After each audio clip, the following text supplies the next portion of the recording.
ओम नमो भगवते वासुदेवाय।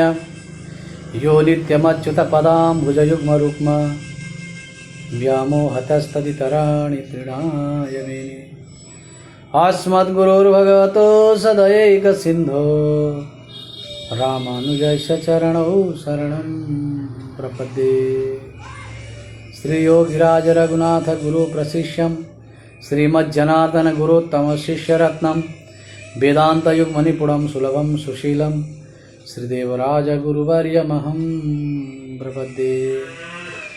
कृष्णाय वासुदेवाय देवकी नंदनाय च नंदगोपकुमाराय गोविंदाय नमो नमः। परमंगलमय परात्पर परब्रह्म परमेश्वर भगवान नारायणर बांगमयी प्रतिस्वरूपा श्रीमद् भागवत महापुराण शास्त्रभागीर पंचम स्कंधत जड़ भरतर प्रसंग आमी शुनि आहिছোঁ। जड़ भरतक जेतिया घर पा उलियाई दिले, उलियाई दियार पिছত जंगलत कालीर मन्दिरत जेतिया बलि दिবলৈ লৈ গৈছিল তেতিয়া কালিয়ে जड़ भरतक रक्षा কৰিছিল। कारण काली माने हल भगवती माँ जगदम्बा जगन माता। और मातृ कोलात थका शिशुटुक यदि कोনোবাই मारि দিয়ে তেতিয়াহ'লে সেই दुख मातृर হ'ব, बेलेगर নহয়। সেইকাৰণে মাকৰ গাত दुख নহয় বুলি যাক जगन माता বুলি কোৱা হয়। সেই जगत माताই যেন আজি তেওঁ रक्षा কৰি পেলালে। আৰু তাৰপৰা যেতিয়া बहुत दूरলৈ गुचि गल, सिंधु चौबीर नाমৰ সেই দেশত যেতিয়া পালে, তাত থকা ৰজাজন ৰহুগণ অভিমানী অহংকাৰী ৰজাই পালকি বাহক এজন বেমাৰী হোৱাৰ ফলত পালকি বাহক নতুন বিচাৰিবলৈ গৈ জড় ভৰতক পালে। আৰু জড় ভৰতৰ কান্ধত বহি যেতিয়া আগবাঢ়ি গৈ আছিল, কিন্তু জড় ভৰতে বৰ সাৱধানে খোজ কাঢ়িছিল, লাহে লাহে খোজ কাঢ়িছিল বা কেতিয়াবা দৌৰি দিছিল। এই অশান্তিভাৱে যেতিয়া খোজ কঢ়া দেখা পাই ৰজাই ভৰতক গালি পাৰিছিল, বোলে তোমালোক জীয়াই আছা নে মৰি আছা, তোমালোকে একো নাজানা। মই এজন ৰজা, তোমালোকৰ কান্ধত বহি আছোঁ আৰু তোমালোকে মোক এইদৰে জপিয়াই আছা। সন্মান কৰিব নাজানা, দণ্ড পানি দিব কৰোমি চিকিৎসা। যমৰাজৰ নিচিনাকৈ তোমালোকক মই দণ্ড দিব পাৰিম, তোমালোকে মোক চিনি পোৱা নাই। এইদৰে যেতিয়া অনৰ্গল প্ৰলাপ কৰিবলৈ ধৰিলে, সেইজন ৰজাই পালকিৰ ওপৰৰ পৰা দোলাৰ ওপৰত বহি পালকিৰ ওপৰত বহি তেতিয়া সেইজন জড় ভৰতে ভাবিলে, এইজন মূৰ্খৰ ভাৰ যিহেতু মই কান্ধত লৈ ল'লোঁ, ইয়াক যদি মই উদ্ধাৰ কৰিব নোৱাৰোঁ, ইয়াক যদি মই পাৰ কৰাব নোৱাৰোঁ, তেতিয়াহ'লে ভৱিষ্যতে বা ইতিহাসে মোক প্ৰশ্ন কৰিব যে জড় ভৰতৰ নিচিনা জ্ঞানী গুণী সেইজন মহাপুৰুষৰ কান্ধত থকা সেই ৰহুগণ মূৰ্খই হৈ থাকি। তেওঁ দুই এষাৰ যদি ভালে কথা কৈ দিয়াহেঁতেন সেইজন মূৰ্খ জ্ঞানী হ'লহেঁতেন। কাৰণ ব্ৰহ্মবাক্য জনাৰ্দন, ব্ৰহ্মজ্ঞানীৰ যি বাক্য হয় সেইবিলাকত ভগৱান নিবাস থাকে। ব্ৰহ্মজ্ঞানী আছিল তেখেত। ব্ৰহ্মজ্ঞানীৰ বাক্যত শব্দত জনাৰ্দন ভগৱান থাকে, আৰু সেই শব্দবিলাকে মানুহক প্ৰভাৱ পেলায়। সেই কথাবিলাক ভাবি আজি জড় ভৰতে উপায় নাপায় পালকিৰ ওপৰত বহি থকা সেইজন ৰজাক কান্ধত পালকিটো লৈ তেওঁ জ্ঞান দি আছে। আজি যেন বিপৰীত হৈ গৈছে। কি বিপৰীত হ'ল? জ্ঞান দিয়াজন সদায় ওপৰত থাকে আৰু জ্ঞান লোৱাজন তলত থাকিব লাগিব। কিন্তু জড় ভৰতে যাক জ্ঞান দি আছে সি ওপৰত আছে আৰু জড় ভৰত তলত আছে। আৰু জড় ভৰত ইমান জ্ঞানী যে তেওঁক কোনো ধৰণৰ মান অপমানৰ কোনো তেওঁ চিন্তা নকৰে। তেওঁ অলপো বেয়া পোৱা নাই। তেওঁ এটাই কথা ভাবিছে যে ইয়াক যদি দুই এষাৰ কথা কৈ দিয়াৰ পিছত, ভাল কথা কোৱাৰ পিছত যদি ই পৰিৱৰ্তন হৈ যায়, তেতিয়াহ'লে ইয়াৰ কাৰণে কল্যাণ হ'ব, এইজন ৰজা হয়। এজন ৰজা যদি ভাল হয়, জ্ঞানী হয়, তেতিয়াহ'লে সেই দেশৰো কল্যাণ হ'ব, প্ৰজাৰো কল্যাণ হ'ব। সেইকাৰণে অকল ৰজাৰ কল্যাণৰ কাৰণে নহয়, সম্পূৰ্ণ দেশৰ, সম্পূৰ্ণ ৰাষ্ট্ৰৰ কল্যাণৰ নিমিত্তে এজন ৰজা জ্ঞানী হোৱাটো অতি প্ৰয়োজন, অতি আৱশ্যক। সেইকাৰণে তেওঁ ৰজাক জ্ঞান দিবৰ কাৰণে আৰম্ভ কৰিলে। ব্ৰাহ্মণ উবাচ, কি কৈছে শুনক, তয়োদিতম ব্যক্তমবি প্ৰলব্ধম ভৰ্তুসমে স্যাদ যদি বীৰভাৰঃ গন্তোৰ্যদি স্যাদ অধিগম্য মধ্বা পিবেতিরাসো ন বিদাম প্রবাদঃ স্থূল্যম কার্ষ্যম ব্যাধয় আদয়শ্চ শূদ্রির্ভয়ম কলিরিচ্ছা জরা চ নিদ্রারতির্মন্যুরহম মদসুচো দেহে ন জাতস্য হিমেন সন্দেহে জীবন মৃতত্বম নিয়মেন রাজন আদ্যন্তবদ্যোধিকৃত সদৃষ্টম স্বস্বম ব্যভাবো ধ্রুবৈড্যয়ত্র তর্হুচ্যতে সৌ বিধিকৃত্য যোগঃ। ত্বয়োদিতম, হে ৰাজন, হে ৰজা, তুমি যি কথা কৈছা ঠিকেই কৈছা। ব্যক্ত অবৃপ্ত লব্ধম, তুমি যি কথা কৈছা, ভৰ্তু সমস্যাত যদি বীৰ ভাৰ, কাৰোবাৰ কান্ধত যদি ভাৰ আছে, তেওঁ কিমান দূৰ যাব লাগিব, তেওঁৰ সেইটো দায়িত্ব হয়, সেইটো ভাবি ল'বই লাগিব, সেইখিনি পাবই লাগিব। গন্তুৰ যদি স্যাদ অধিগম্য মধ্বা, মধ্বা মানে হ'ল ৰাস্তা, কিমান যাব লাগিব তেওঁ সেইখিনি চিন্তা কৰিবই লাগিব, ভাবিবই লাগিব, আৰু কিমান দূৰ যাব লাগিব। আৰু এই শকত হোৱা, ভোক লগা, পিয়াহ লগা, টোপনি লগা, এই সকলোবিলাক মানুহৰ শৰীৰৰ ধৰ্ম হয়। শুনা, শৰীৰৰ ধৰ্ম হয়। স্থূল্যম কাৰ্ষ্যম ব্যাধয় আদয়শ্চ, স্থূল্যম মানে হ'ল স্থূলতা, শকত, কাৰ্ষ্যম মানে হ'ল ক্ষীণ, ব্যাধয় আদয়শ্চ, ব্যাধয় মানে ব্যাধি, বেমাৰ আজাৰ, ক্ষুদ্ৰিত ভয়ম ভোক লগা, পিয়াহ লগা, এই সকলোবিলাক, আৰু জৰা, জৰা মানে হ'ল বৃদ্ধ অৱস্থা, যুৱা অৱস্থা, শিশু অৱস্থা, এই সকলোবিলাক মানুহৰ শৰীৰৰ ধৰ্ম হয়। নিদ্ৰা ৰতিৰ মন্যুৰহম মদসুচো, নিদ্ৰা মানে হ'ল টোপনি, আৰু টোপনি অহা, ৰাতি কামনা বাসনা, এই সকলোবিলাক দেহে না জাতস্য হিমেন শান্তিহি, এই সকলোবিলাক শৰীৰৰ লগত থাকে আৰু শৰীৰৰ লগত যায়, এই কোনো বস্তু মোৰ নহয়। তুমি যে গালি পাৰিছা, ভোক লাগিছে, পিয়াহ লাগিছে, ভাগৰ লাগিছে, এইবিলাক তুমি কাক কৈছা? তুমি মোক কৈছা নে তুমি মোৰ শৰীৰক কৈছা? বুজাই দিয়া। জীৱন মৃতত্বম নিয়মেন ৰাজন, জন্মিলে মৰিব, এইটো নিয়ম।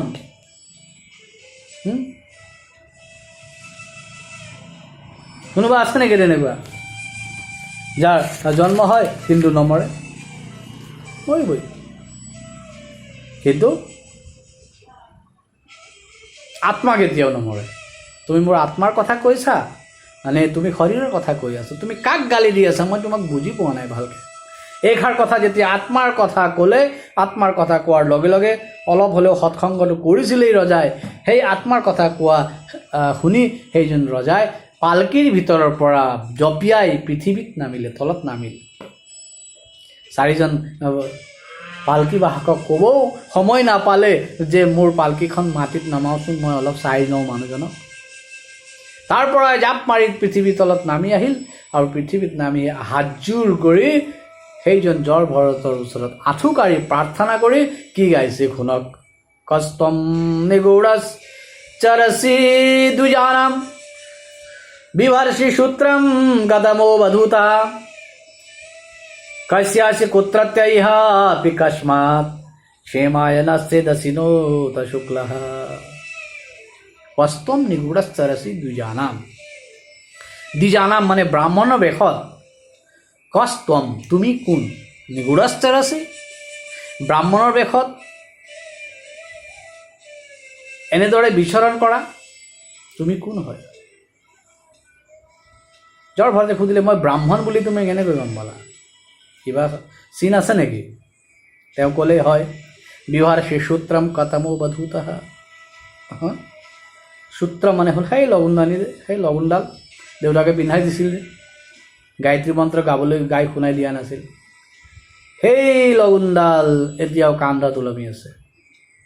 আৰু সেই কান্ধত ওলমি থকা সেই লগুণডাল দেখা পাই ৰজাই ভাবিলে বোলে তুমি ব্ৰাহ্মণ হয় আৰু তোমাৰ বাণীত শক্তি আছে। ব্ৰহ্মবাক্যম জনাৰ্দনম, যাৰ বাণীত কিবা শক্তি আছে তেওঁ নিশ্চয় ব্ৰাহ্মণ হ'ব, নৈষ্ঠিক ব্ৰাহ্মণ হ'ব লাগিব। তুমি কোন হয়? কস্যাচ কুত্ৰস্য ইহাপি কস্মাৎ কস্য আসি। তুমি কাৰ হয়? কুত্ৰত্যঃ, ক'ৰ পৰা আহিলা? ইহাপি কস্মাৎ, ইয়ালৈকে কেনেকৈ আহি পালা? মোক ক্ষমা কৰি দিয়া। ক্ষমায়া নাস্তি দশিনত শুক্লা, মোক ক্ষমা কৰি দিয়া। তুমি কি মোৰ গুৰু নেকি?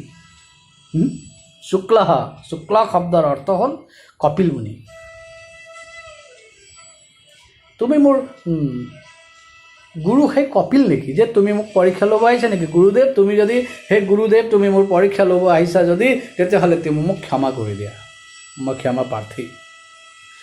তোমাক মই প্ৰণাম জনাইছোঁ। এই সংসাৰত মই আটাইতকৈ যদি বেছি ভয় লাগে, সেই ভয় লগা বস্তুটো হ'ল ব্ৰাহ্মণ, নৈষ্ঠিক ব্ৰাহ্মণ, তোমাৰ নিচিনা ব্ৰাহ্মণ। কাৰণ তোমাৰ বাক্যত মই একে শব্দতে পালকিৰ পৰা তলত নামি আহিলোঁ। তুমি ব্ৰাহ্মণ হয়। মই কাকো ভয় নকৰোঁ, ৰজা হয়, কিন্তু মই ব্ৰাহ্মণক ভয় কৰোঁ। কাকো ভয় নকৰা মানে কাক ভয় নকৰা? সুধিছে, কাক ভয় নকৰা তুমি? নাহম বিশংকে সুৰৰাজ বজ্ৰ ন ত্ৰক্ষশূলা ন যমস্য দণ্ডাৎ নাগ্ন্যৰ্ক সোম নীলবিত তপাশ্চ শঙ্খে ভৃশম ব্ৰহ্মকুলাবমানাৎ। নাহম বিশঙ্কে সুৰৰাজ বজ্ৰ। সুৰৰাজ বজ্ৰ মানে হ'ল ইন্দ্ৰৰ বজ্ৰ। সুৰ মানে হ'ল দেৱতা, ৰাজ মানে হ'ল ৰজা। দেৱতাসকলৰ ৰজা ইন্দ্ৰৰ বজ্ৰৰ পৰাও মোৰ ইমান ভয় নালাগে। নত্ৰক্ষশূলা, শূল মানে হ'ল ত্ৰিশূল, ত্ৰিঅক্ষ, ত্ৰিঅক্ষ মানে হ'ল মহাদেৱ। ত্ৰয়ম্বকম যজামহে সুগন্ধিম পুষ্টিবৰ্ধনম উৰ্বাৰুকমিব বন্ধনাৎ মৃত্যুৰ্মুক্ষী যমামৃতাৎ। ত্ৰয়ম্বকেশ্বৰ মহাদেৱ,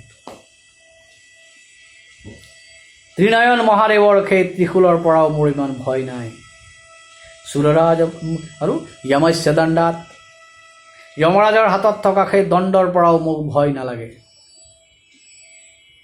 আৰু নাগ্ন্যৰ্ক সোম নীলবিত তপাশ্চ, ন অগ্নি, জুইৰ পৰাও মোৰ ভয় নাই।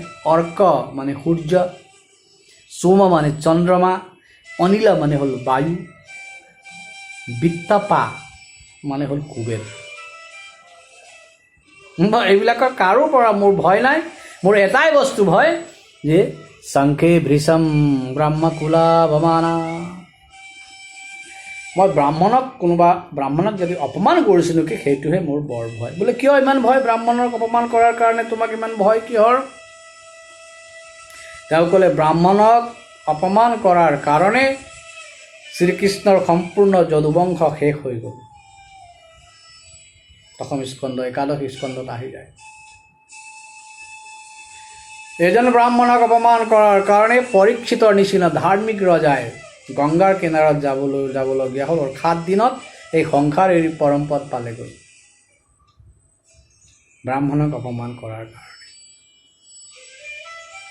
সেইকাৰণে ব্ৰাহ্মণৰ পৰা মোৰ বৰ ভয় লাগে। জ্বৰ ভৰতে ক'লে তুমি চিন্তা কৰিব নালাগে, মই যদিও ব্ৰাহ্মণ, ইমান ভয়ানক ব্ৰাহ্মণ নহয়, তোমাক মই অভিশাপ নিদিওঁ, তুমি চিন্তা কৰিব নালাগে, তুমি নিশ্চিন্ত হোৱা।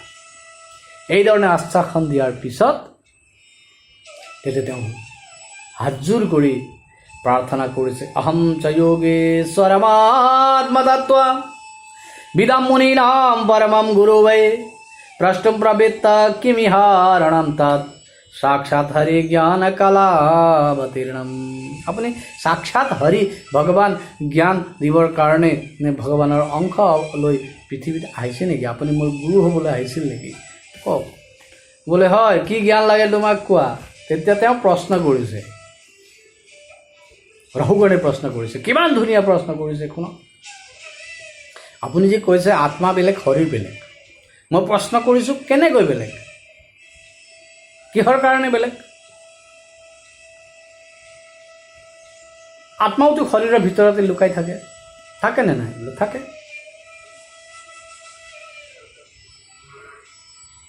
শৰীৰৰ ভিতৰত ইন্দ্ৰিয় থাকে, মনঃ ইন্দ্ৰিয়াণি, ছয় নম্বৰ ইন্দ্ৰিয় হ'ল মন। সেই মন ক'ত থাকে? প্ৰাণৰ ভিতৰত থাকে। আৰু প্ৰাণৰ ভিতৰত আত্মাও লুকাই আছে, আৰু আত্মাক দেখা নাপায়, কিন্তু আত্মাটো আছে।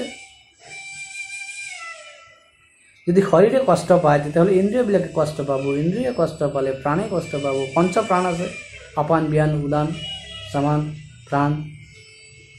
আৰু তাৰ ভিতৰত সোমাই থকা যি মন, আৰু তাৰ ভিতৰত থকা যি আত্মা, আত্মাই বাৰু কিয় কষ্ট নাপাব? উদাহৰণ দিছে, প্ৰশ্ন সোধোতেও উদাহৰণ দিছে শুনক। প্ৰশ্নৰ উদাহৰণ কি? স্থল্যাগ্নিতাপাৎ পয়সো বিতাপঃ তত্তাপ তত্তাণ্ডুলগৰ্ভৰন্ধ্ৰে দেহেন্দ্ৰিয় শ্বাসয় সন্নিকৰ্ষাৎ তৎসংস্কৃতি পুৰুষস্যানুৰোধাৎ। অলপ দাৰ্শনিক বস্তু আছে, তে বেদান্তৰ অলপ বড়ো হ'ব পাৰে, কিন্তু শুনি ভাল লাগিব। স্থল্যাগ্নিতাপাৎ পয়সো, তেওঁ প্ৰশ্ন কৰিছে যে এটা বৰ্তনত পানী ঢালি এমুঠি চাউল দি চৌকাত বহুৱাই দিলে, তলৰ পৰা জুই জ্বলাই দিলে, জুইৰ তাপত পানীখিনি গৰম হ'ব, পাত্ৰটো গৰম হ'ব, পানী গৰম হ'ব, আৰু পানীৰ ভিতৰত সোমাই থকা চাউলখিনি সিজি ভাত হৈ যাব। স্থল্যাগ্নিতাপাৎ পয়সো বিতাপঃ তত্তাপ তণ্ডুলগ, তণ্ডুল মানে হ'ল চাউল। সেইটো ঠিক তেনেকৈ দেহেন্দ্ৰিয় সন্নিকৰ্ষাৎ, শৰীৰ আৰু ইন্দ্ৰিয়ৰ ভিতৰত প্ৰাণ, প্ৰাণৰ ভিতৰত মন, মনৰ ভিতৰত আত্মা, আত্মাই বাৰু কিয় কষ্ট নাপাব? যেনেকৈ যেনেকৈ চাউল সিজি ভাত হৈ গ'ল তলৰ তাপত, তেনেকৈ ভিতৰত সৰু এটা আত্মা আছে। তেতিয়া সেই জ্বৰ ভৰতে ক'লে, বোলে ৰাজন তোমাৰ কিন্তু জ্ঞান নাই, তুমি মূৰ্খ। এজন ৰজাক মূৰ্খ ক'ব পৰা কাৰো ক্ষমতা নাথাকে, কিন্তু এওঁ কৈ দিলে, কাৰণ এওঁ কাৰো কাৰণে তেওঁ কোনো স্বাৰ্থ নাই, নিস্বাৰ্থ। ঘৰ সংসাৰ এৰি আহিছে, তেওঁ যেনেকৈ জানে তেওঁ হ'ল পৰব্ৰহ্ম পৰমাত্মা ভগৱান। তেওঁ বুজি তেওঁ ক'লে কবিদ বাদবাদান বদস্যতো নাদিবিদাং বৰিষ্ঠ ন সুৰয় হৈ ব্যৱহাৰ মেনম তত্তৱমৰ্ষেণ সহ মনন্তি। কবিদ বাদবাদাম, ভাল শব্দ কথা কৈছে যে তুমি কথা ক'ব পাৰা, কিন্তু তোমাৰ জ্ঞান নাই। মানুহৰ লগত কেনেকৈ কথা পাতিব লাগিব সেইখিনি তোমাৰ গুণ আছে, কিন্তু তোমাৰ বাস্তৱত ভিতৰৰ জ্ঞান বোলা বস্তু একো নাই। তুমি নাজানা নেকি আত্মা বোলা বস্তু আৰু শৰীৰ বোলা বস্তুটো বেলেগ? গীতাত কি কৈছে? ন জায়তে ম্ৰিয়তে বা কদাচিন নায়ম ভূত্বা ভবিতা বা ন ভূয়ঃ অজো নিত্যম শাশ্বতোয়ম পুরাণো ন হন্যতে হন্যমানে শরীরে। ন জায়তে ম্ৰিয়তে বা কদাচিত, আত্মাৰ কেতিয়াও কোনোৱে জন্ম দিবও নোৱাৰে আৰু কোনোৱে ইয়াক মাৰিবও নোৱাৰে। ই অজন্ম, ই নিত্য, ই সনাতন, ই পুৰাতন। শৰীৰ মৰি গ'লেও ই নমৰে। মানুহ ভাবিব পাৰিব মই মাৰি দিলোঁ মানুহজনক, গীতাত আছে যৈনা বেত্তি হন্তাৰম যস্যৈনম মন্যতে হতম উভৌতো ন বিজানীতো নায়ম হন্তি ন হন্যতে। কিছুমানে ভাবে মই মাৰিলোঁ, কিছুমানে ক'লে মৰিলোঁ, কিন্তু মাৰিলোঁ আৰু মৰিলোঁ কোৱা দুয়োজনে মূৰ্খ। আচলতে আত্মাক কোনেও মাৰিবও নোৱাৰে আৰু কেতিয়াও মৰিব নোৱাৰে। এইষাৰ কথাই লিখিছে, উভৌ তৌ ন বিজানি তৌ নায়ম হন্তি ন হন্যতে। মৰিবও নোৱাৰে, মাৰিবও নোৱাৰে। সেইকাৰণে এই অজন্মা নাশৰহিত কেনেকৈ মৰিব? চাউলৰ লগত আত্মাৰ তুলনা তুমি কৰি পেলালা। আত্মা কিন্তু মানুহৰ শৰীৰত সোমাই, যেনেকৈ মানুহে কাপোৰবিলাক, মানুহৰ পিন্ধন চোলাবিলাক যেতিয়া পুৰণি হৈ যায়, সেই কাপোৰ কানি যেতিয়া পেলাই দিয়ে আৰু নতুন কাপোৰ পিন্ধে গাত, তেনেকৈ আত্মাই নতুন শৰীৰৰ ভিতৰত প্ৰৱেশ কৰে আৰু যেতিয়া জৰ্জৰিত শৰীৰ হৈ যায়, বুঢ়া হয় বা বেমাৰ হয় বা কিবা হয়, সেই শৰীৰত এৰি দিয়ে আৰু সেই আত্মাই বেলেগৰ শৰীৰৰ ভিতৰত প্ৰৱেশ কৰে। বাসাংসি জীৰ্ণানি যথা বিহায়া, বাসাংসি মানে কাপোৰবিলাক, নৱানি গৃহাতি নৰূপৰাণি তথা শৰীৰাণি বিহায় জীৰ্ণান যন্যানি সংয়াতি নৱানি দেহি। ঠিক তেনেকৈ কোনো মাৰিব নোৱাৰে। তুমি কাক গালি দিছা? আত্মা বোলা বস্তু বেলেগ। নৈনম ছিন্দন্তি শাস্ত্ৰাণি নৈনম দহতি পাৱকঃ ন চৈনম ক্লেদয়ন্ত্যাপো ন শোষয়তি মাৰুতঃ। নৈনম ছিন্দন্তি শাস্ত্ৰাণি, শাস্ত্ৰবিলাকে কাটিব নোৱাৰে, জুয়ে জ্বলাব নোৱাৰে, পানীয়ে তিতাব নোৱাৰে, সিজাব নোৱাৰে আৰু বতাহে শুকাব নোৱাৰে। অচ্ছেদ্যম মাদ্যম অক্লেদ্য শস্যেব অচ্ছেদ্য, ইয়াক কোনো ছেদ কৰিব নোৱাৰি, মাৰিব নোৱাৰি। সেইকাৰণে এই আত্মাৰ জ্ঞান আজি ধুনীয়াকৈ তেওঁ বুজাই দিলে। চাউলৰ লগত আত্মাৰ তুলনা কৰি কোনো লাভ নাই। আত্মা হ'ল পৰমাত্মাৰ অংশ। আমি যে প্ৰত্যেকটো মানুহৰ ভিতৰত ভগৱান সোমাই আছে বুলি কওঁ, ভগৱান মানে কি? আত্মা। যিদিনাখন ভগৱান মানুহৰ গাত ভিতৰৰ পৰা, অন্তৰ শৰীৰৰ ভিতৰৰ পৰা ওলাই গুচি যায়, সেইদিনাখন সেই শৰীৰ মৃত শৰীৰ হৈ যাব। ইংৰাজীত তাক ডেড বডি বুলি কয়। কিয় ক'ব? মৰা শৱ বুলি কয়। কিয়? তাৰ পৰা কি ওলাই গ'ল? কোনেও দেখাই নাই।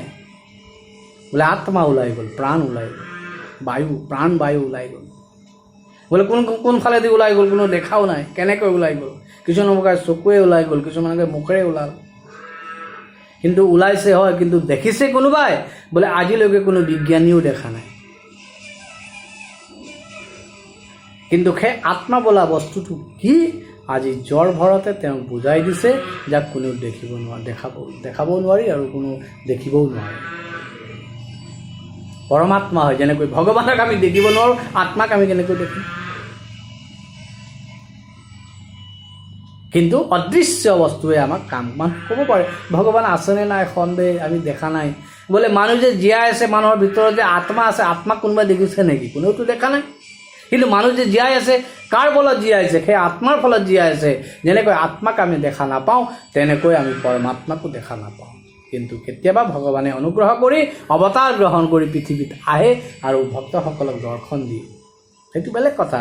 কিন্তু প্ৰকৃততে আত্মা আৰু পৰমাত্মা একেলগে আমি পুৰঞ্জন উপাখ্যানত আমি বিস্তৃতভাৱে আমি শুনিছিলোঁ।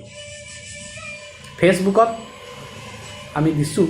এতিয়া নতুনকৈ ইউটিউব চেনেলটো খোলাৰ কাৰণে ইউটিউবত আমি এতিয়া এইবিলাক প্ৰেৰণ কৰি আছোঁ।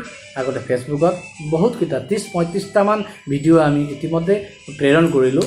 সেইবিলাক আকৌ ইউটিউবত দিয়া নাই। আপোনালোকে ফেচবুক চাৰ্চ কৰি চাব পাৰে। আৰম্ভণিৰ পৰা জন্মাদেশৰ পৰা আৰম্ভণিৰ পৰা বহুতকেইটা অধ্যায়, 4ৰ্থ স্কন্ধ পৰ্যন্ত সকলোখিনি ফেচবুক পেজত আমি ইতিমধ্যে দিলোঁ। এতিয়া নতুনকৈ আমি ইউটিউব চেনেলটো খোলাৰ কাৰণে ইউটিউব চেনেলত আমি প্ৰচাৰ কৰি আছোঁ। ভগৱানৰ ভাগৱত এই জ্বৰ ভৰতে ক'লে যে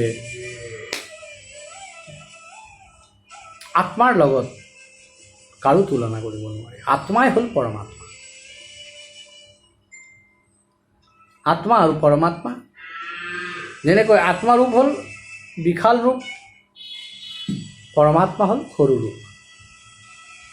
যেনেকৈ দৰ্শনত আমি পাওঁ ঘটাকাশ আৰু মহাকাশ। আকাশ মানে হ'ল আকাশ, বিশাল আছে আকাশ, যাক মহাকাশ বুলি কোৱা হয়। আৰু ঘটাকাশ মানে হ'ল, ঘট মানে টেকেলিৰ ভিতৰত থকা সেই খালী জেগাটো, সেই ঘটাকাশ, সৰু থাকে সি। টেকেলিটো যেতিয়া ফুটাই দিয়া যায়, ভাঙি দিয়া যায়, তেতিয়াহ'লে সেই টেকেলিৰ ভিতৰৰ আকাশখিনি মহাকাশত বিলীন হৈ যায়। ঠিক তেনেকৈ সেই পৰমাত্মাৰ পৰা এটা সৰু অংশ জীৱাৰ ভিতৰত সোমাইছে, সেইটো হ'ল আত্মা। যেতিয়া জীৱা এই আত্মা ইয়াৰ পৰা ওলাই যায়, সি পৰমাত্মাত বিলীন হৈ যায়, পৰমাত্মাৰ হৈ যায়। এইটোৱে ইয়াৰ ৰহস্য, বুজাই দিলে। আৰু ইমান তাত্ত্বিক গভীৰ তত্ত্বপূৰ্ণ তেওঁ বৰ্ণন কৰিলে। শেষত তেওঁ হাতযোৰ কৰি ক'লে, বোলে মই ডাঙৰ ভুল কৰিলোঁ, মই আপোনাক চিনি নাপালোঁ, মই এজন ৰজা আছিলোঁ, কিন্তু মোৰ ইমান জ্ঞান হোৱা নাই, মোৰ জ্ঞান নোহোৱা কাৰণ বা কিবা আছে নেকি? তেতিয়া তেওঁ ক'লে, আপোনাৰ জ্ঞান নোহোৱা কাৰণ এটাই, সেই ৰাজন, তুমি বৰ অহংকাৰী। অহংকাৰী মানুহে কেতিয়াও জ্ঞান ল'ব নোৱাৰে। ৰহু গণিত তপসা নয়াতি ন চেজ্জয়া নিৰ্বপণান গৃহাদ বা ন ছন্দসা নৈব জলাগ্নি সূর্যে বিনা মহৎপাদ রজোভিষেকম। হে রহুগণ, তপসা নয়াতি, তপস্যার দ্বারা আমি জ্ঞান না পাওঁ, ইজ্জয়া, পূজা অর্চনা কৰি জ্ঞান না পাওঁ,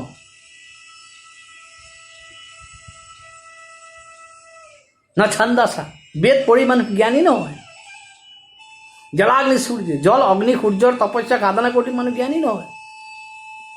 তাহলে জ্ঞানী কেনেকৈ হ'ব? বিনা মহৎপাদ ৰজোভিষেকম। মহৎপাদ ৰজা, মহাপুৰুষৰ, গুৰুজনাৰ, সন্ত মহাত্মা ভক্তসকলৰ চৰণৰ ধূলি যেতিয়ালৈকে নিজৰ মূৰত ধাৰণ কৰা নাযায়, তেতিয়ালৈকে মানুহ কেতিয়াও জ্ঞানী হ'ব নোৱাৰে। বেদ পঢ়িলেও মানুহ জ্ঞানী নহয়। বিনা মহৎপাদ ৰজোভিষেকম, মহাপুৰুষৰ চৰণৰ ধূলিৰে যেতিয়ালৈকে অভিষিক্ত নহয়, অভিষেক কৰা নাযায়, সন্ত মহাত্মা গুৰুৰ চৰণৰ ধূলি যেতিয়ালৈকে নিজৰ মূৰত ধাৰণ কৰা নাযায়, তেতিয়ালৈকে সেইজন মানুহ কেতিয়াও জ্ঞানী হ'ব নোৱাৰে। অৰ্থাৎ নম্ৰ হ'ব লাগিব, মূৰ দোৱাব জানিব লাগিব, সেৱা শুশ্ৰূষা কৰিব জানিব লাগিব, গুৰুসকলক চিনি পাব লাগিব, তেতিয়াহে তুমি জ্ঞানী। তুমিতো অহংকাৰী আছিলা, তুমি নিজক ৰজা আৰু সকলোকে সেৱক বুলি ভাবি আছিলা, সেইকাৰণে তোমাৰ মস্তিষ্কত আজিলৈকে কোনো জ্ঞান সোমোৱা নাছিল।